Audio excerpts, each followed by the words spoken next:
So, honestly, growing up, I had a really lucky or I guess blessed upbringing. My dad had a really good job. We were always moving for work or traveling with the family. But don't get me wrong, I love him. But my first trip without my family, I went to China with a People to People program. It was like student ambassadors, where it was like a bunch of kids and a couple like chaperones in a sense. And honestly, it was the best trip. Getting there was crazy. It was like huge cultural shock.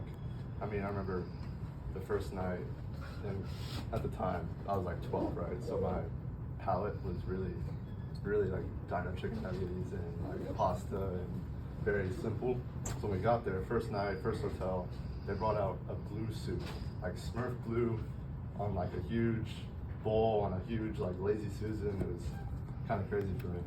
And then beyond that, food just kept getting crazy. Like there was always white rice. There was always like weird gelatin, like Jello almost with like weird stuff put in it.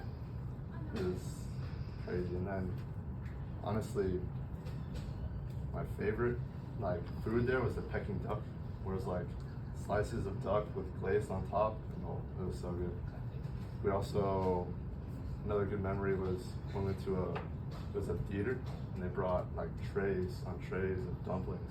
It was like, I don't want to say blue meat, but it was like a various colors throughout the whole like tower in a sense.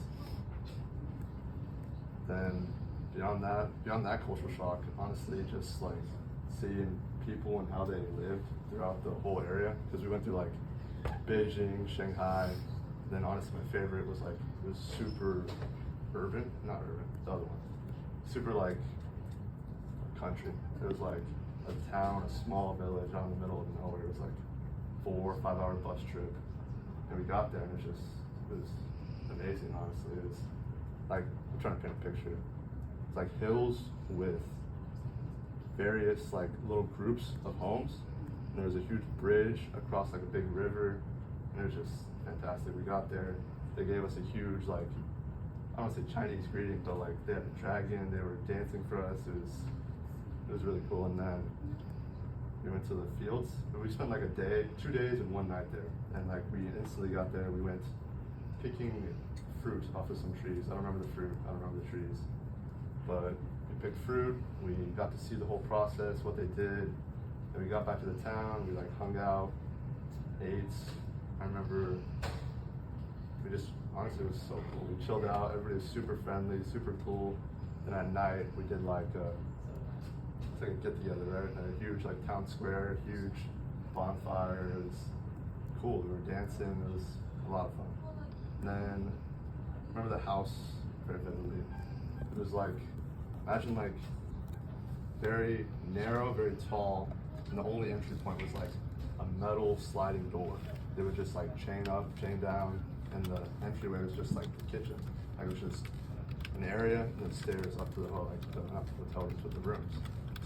And I remember coming down the morning after, they had a huge open fire with a huge wok, and they were cooking like rice, eggs, whatever. It was fantastic and really cool, honestly. Then another like, I want to say cool place, but it was interesting. So it was called the Venice of China, and it was like, Venice, like cities on rivers, and there's like huge bridges across the rivers, and everything was super like local. So like we got like freedom, and we got to just kind of run around and just being able to like experience everybody, like just the different culture, different language, people I didn't know. Like it was so cool. I was honestly like, I think that's why I appreciate traveling so much. It's that initial trip, which is, I mean, it's so big for me in understanding like how other people live, and almost in a sense like appreciating how I live as well, because I mean, you don't really know until you see like what other people are living through.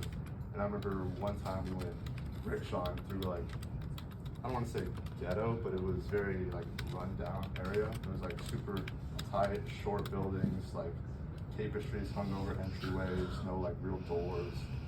We went rickshawing through it, and then we met another kind of like family where they let us into their house, and it was just crazy because they had like poles, tapestries. They were talking to us. I mean, it's really interesting, like really cool.